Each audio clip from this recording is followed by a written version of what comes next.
E eu começo repetindo a frase Provérbios 13, 24. Quem se nega a castigar seu filho não o ama. Ou seja, se eu não estou castigando meu filho, é porque eu não o amo. Sabe por quê, gente? Porque o meu filho vai sofrer muito.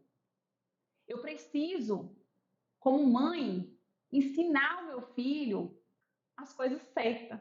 Eu preciso ensinar o meu filho o caminho. O caminho de quê, gente? O caminho de ser gente.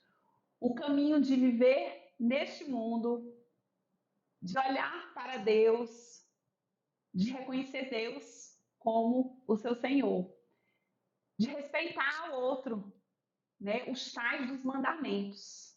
Amai ao próximo como a si mesmo. Eu já falei algumas vezes sobre isso, né? Só que se eu não me amo, como é que eu vou amar o próximo? Eu sempre falo isso. Se eu não me amo, né, tá lá nos mandamentos. Amar ao próximo como a si mesmo. Mas a pessoa não se ama. E se ela não se ama, como na terra que ela vai amar ao próximo? Quem se nega a castigar seu filho não o ama. Quem o ama não hesita em discipliná-lo. Gente, aqui não está falando em bater, em violência, não é isso, tá? O que eu acho que acontecia muito antigamente era justamente uma certa violência, até, né? Eu conheço pessoas que desenvolveram problemas mentais mesmo, assim, que ficaram incapacitados de tanta surra que levou dos pais. Então não é sobre isso. E antigamente a gente tinha uma coisa, gente, que eu nunca li isso, tá? Mas é uma coisa que eu deduzo assim, que era a disciplina negativa. Hoje em dia muito se fala da disciplina positiva. E o que é essa disciplina positiva? Gente, a disciplina positiva é justamente de enfatizar, focar no positivo, nos pontos positivos. E hoje, eu estudando, né, sabendo tudo que eu sei sobre desenvolvimento de pessoas, sobre autoconhecimento, eu vejo a importância disso, da gente realmente focar no positivo, ao invés de estar punindo a coisa ruim que a criança fez ou que a criança costuma fazer, que a criança está ali querendo repetir aquele comportamento. E a disciplina positiva é exatamente isso, é focar no positivo. Entende? Eu sempre dou, quando eu falo desse negócio, dessa disciplina negativa que a gente tinha antigamente, eu lembro muito, gente, de eu chegar em casa com meu boletim feliz da vida e mostrar ao meu pai, e ele virar para mim e falar: não fez mais do que sua obrigação. Gente, acabava, né, comigo, acabava com certeza com você, se você escutou isso.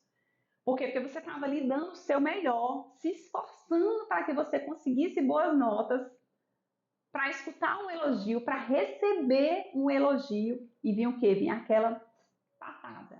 E nos dias de hoje, a gente vê, na maioria das vezes, o contrário. A gente vê, eu lembro que alguns anos atrás, quando eu ainda morava em Londres, eu lembro das pessoas falando dos pequenos Little Princess e Little Prince, né? Dos pequenos príncipes e pequenas princesas, uma síndrome, né? Falava-se de uma síndrome.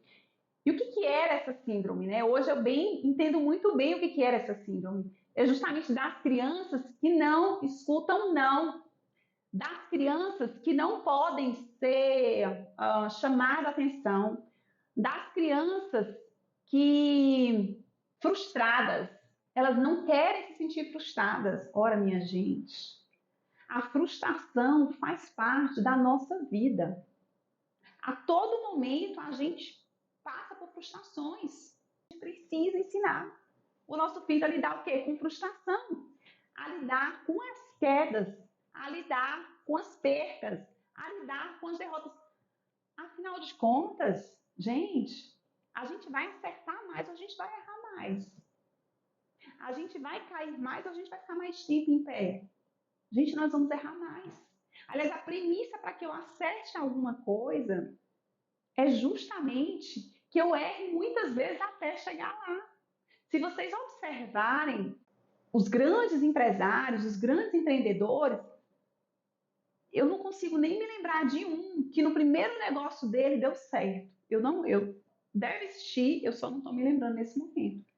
A maioria das pessoas, se você for escutar a história dela, dos empresários, eles tiveram vários negócios, eles quebraram vários negócios. Ou seja, se o cara tivesse quebrado primeiro, tivesse existido, ele nunca teria conseguido. E faz parte, por quê? Porque eu preciso ter musculatura, eu preciso ficar forte. E como é que eu fico forte? E nós precisamos ensinar os nossos filhos a cair, a levantar depois de cair e ensinar que ele vai cair muitas vezes, inúmeras vezes. Cair faz parte da vida. Meu filho, você vai cair, vai levantar, e é assim mesmo. Meu filho, quando ele começou a engatinhar, começou a querer ficar em pé, a gente criou uma tática. Cada vez que ele caía, a gente batia palma e ele se levantava. Ele se assustava assim, olhava assim, e ele mesmo batia palma. Cada vez que ele levantava, a gente não batia palma porque ele caía, mas ele batia palma porque ele levantava. E ele aprendeu isso, então ele não chorava. Ele caía, porque ele caiu muitas vezes. Vocês imaginam, para uma criança ficar em pé, ela vai cair muitas vezes antes de conseguir andar. Por quê? Porque faz parte, ela precisa. A gente vai passar a vida inteira fortalecendo a musculatura. Tudo que a gente faz é fortalecendo a musculatura. Tudo que acontece na nossa vida é para fortalecer essa bendita dessa musculatura. E quando eu falo musculatura, eu tô falando dos nossos músculos aqui, ó. Tô cada dia mais musculosa. Mas isso daqui se aplica a todas as coisas na nossa vida. A gente dificilmente vai acertar de primeira, dificilmente, se for sorte, pura sorte. Por quê? Porque o certo, o normal, é que a gente erre. E nós precisamos ensinar isso aos nossos filhos. A gente precisa, claro, dar esperança. A gente precisa, claro, dar o ânimo para que ele tente novamente. Para que ele entenda, meu filho, errar faz parte. Você vai tentar de novo e vai dar certo. E é assim que funciona. E foi assim desde que nasceu. E a gente não pode treinar o nosso filho só para ganhar. Por quê? Porque ele vai perder com certeza. E se eu treinar meu filho só para ganhar, no dia que ele perder, ele vai querer morrer. Por quê? Porque ele aprendeu que na vida é só ganhar, ganhar, ganhar, passar por cima de tudo e de todos. E a vida não é isso. A vida é outra coisa. E ensinar, gente, a tal da resiliência, né? O cair e levantar. Você vai cair muitas vezes. Aliás, você vai cair mais vezes que você vai ficar em pé. E faz parte da vida. Quanto antes a criança se adaptar, aprender isso, melhor e mais feliz vai ser a vida dela. Ela vai sofrer menos. Porque a criança que não foi frustrada na infância são os adultos problemáticos que nós temos nos dias de hoje.